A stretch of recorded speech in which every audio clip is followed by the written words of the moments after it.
Welcome back to a still wonderful but blustery and cold day here at Mr. Rotter's neighborhood. Today we're working on what I feel is probably the most difficult thing when you are a small block Buick racer. That's the lack of oil pans and oiling equipment available on the aftermarket, which is none. So you're pretty much stuck doing a lot of fabrication and make your own and hope it works, fingers crossed kind of stuff. So once we got the Suburban all ironed out, it was back on the small block Buick.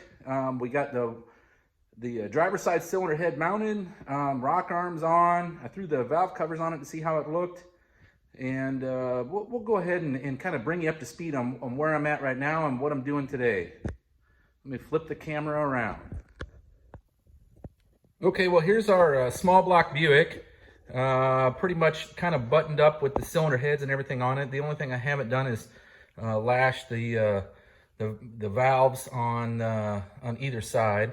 But it just, you know, as you can see, it is coming together and it's looking pretty good. And you're probably wondering, why is everything red and the block black? A lot of it comes from thermal dynamics and temperature dissipation. There was a book once written on how to hot rod a small block Chevrolet, and Bill Grumpy Jenkins talked about different colored items on the engine. One being the block black and then the oil pan white. The black is to assist in dissipation of heat. Black reflects the most heat, as white will absorb it. Okay, so that's the reason why the block is black and the cylinder heads are, well, everything else is red, but the block will be black and then the oil pan will be white. So when you're looking at a heads-up racing class, you're chasing every single ounce of horsepower you could possibly find, right? So that's what we're going with here with our small block Buick. I don't know if it's going to even be competitive, to be honest with you, but we're going to go ahead and give it a go. I mean, the worst thing can happen is what? You're off the pace. Okay, it's still going to be fun to drive. But so the one thing I did do yesterday was, if you look here, so we had talked about how we're going to do oiling on this, and I had considered drilling a hole in the filter housing down here at the bottom for a secondary feed line to the back of the block. I realized that was probably all for naught, since we have a 9/16 passage in here going up to the block. As it turns and goes into the block, it turns into like an 11/32 or something like that size. And it'll never use all of that 9/16 worth of oil. So what I figured I would do is we take oil directly off here, and then there's almost every Buick racing machine is done this way. It comes off the oil pressure sending unit side here, and I use this piece to. This will have my oil pressure sending unit will be here, but this will be our new feed line for the back of the motor, okay? And what it is going to be a copper line that runs here up and around the top of the motor to the back of the block, and then it'll feed the engine right here in this oil galley right here, okay? And that's your main oil galley that feeds the entire motor. But what you're doing is you're providing oil from both ends of the galley. And when you do that, there is no lack of oiling in the rear. If the front uses more than the rear, it just balances out the oil pressure and volume to the main oil feed galley on the motor.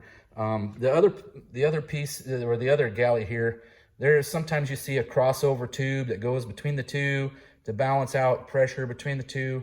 But in this case, since this one has TA dual groove bearings in it, I feel it's probably fine. Even if the bearing spins, it's still going to get oil to this passenger side, or to the driver's side galley, which would normally, in a Buick racing application, if you spun the #1 cam bearing, it would starve oil on this driver's side. But since there is TA dual groove bearings in there, I don't think it's going to be that much of an issue, and I think I'm just going to leave it without a crossover.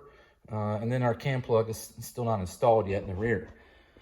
But, so that kind of brings you up to speed somewhat. Here's the rockers for the driver's side. I got them on there. They're all shimmed up. They're ready to go. All of the rockers are in the middle of the valves. And it's taken me a little while to get to that point. But, so back to what we're supposed to be working on today, which is the oil pan. Your oiling, I guess it'd be your stationary oiling system.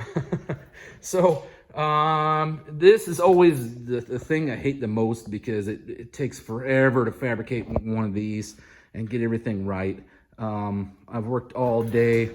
This is a crankshaft scraper from Ishihara Johnson for a 300 Buick, and they have those in stock for a 300. The only reason they did the 300 is because they took the crank out of one to put it in a 215, and the guy figured that, well, I already have the block, I might as well just make a crankshaft scraper. Well, the good thing is all of the bolt holes here will line up for a 350 Buick, and you could technically bolt this on a 350 Buick. The problem is the crankshaft, the notches here for like your rods, this is for a rod right here, and then your crankshaft weights, counterweights and stuff here and here, they're made for a 300 Buick. So for a 350 Buick, which has more stroke, more crankshaft counterweight, you have to modify all of these. And this is what I've been doing over the course of like 2 weeks, is modifying all these. As you can see here, it gets really, really thin, just based on how our block is set up with the main ties and the studs.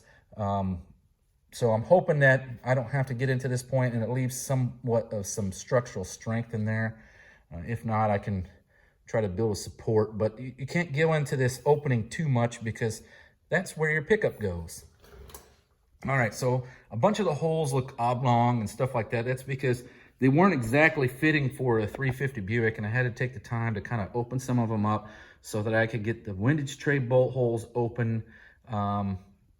So that way I didn't have to fabricate an entire windage tray. I just have to modify a factory existing piece, which is this one here. So since we're using a 300 pan, this is a heavily modified 300 pan, with the bigger kick up in the rear, it requires that I use this 300 windage tray, which is not a problem. The bolt holes are actually in the same spot.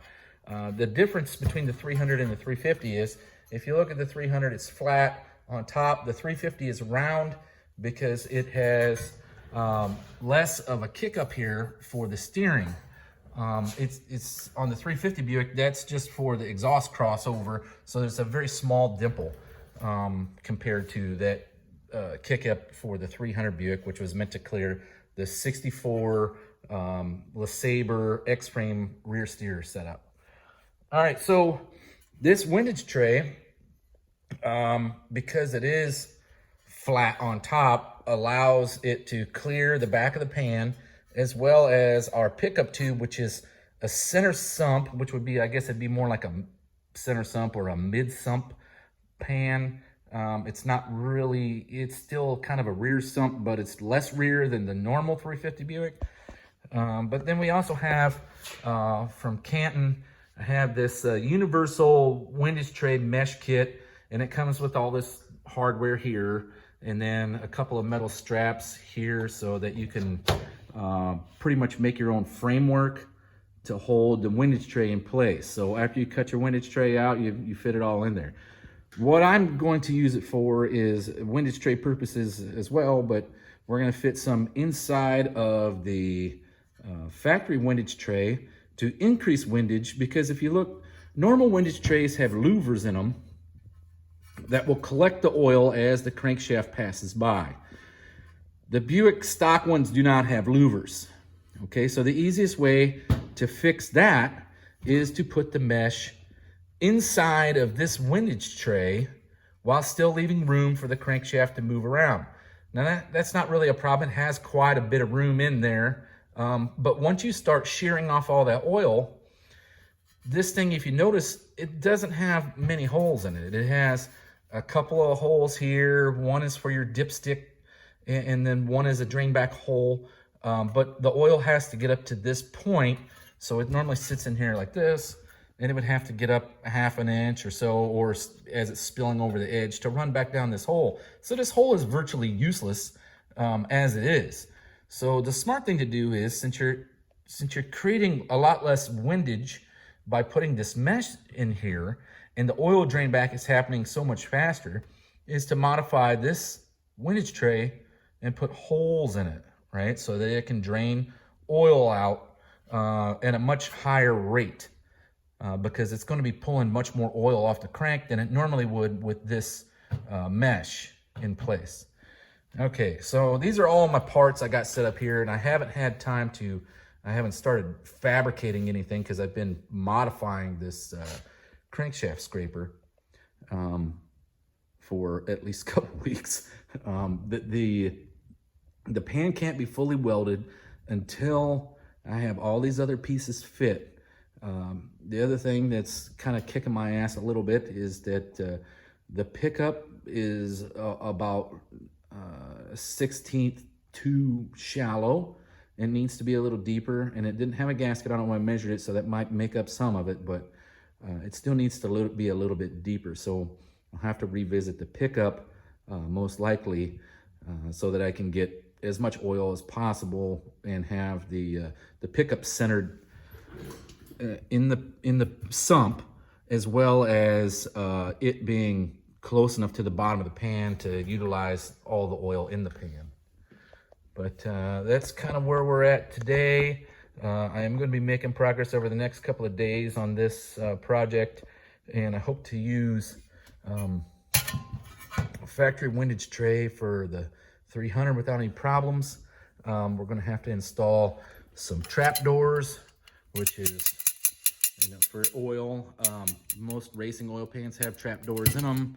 We'll have to see how this works and whatever, because that just came out of a universal oil pan modification kit from Speedway Motors. But this is what I'm working on today, and I know this is probably fairly short and you probably wanted to see me doing something, but we'll go ahead and this is the video for today. It's already 11 minutes long, so I'll see you tomorrow and hopefully have some progress to report. So for now, I'll see you tomorrow.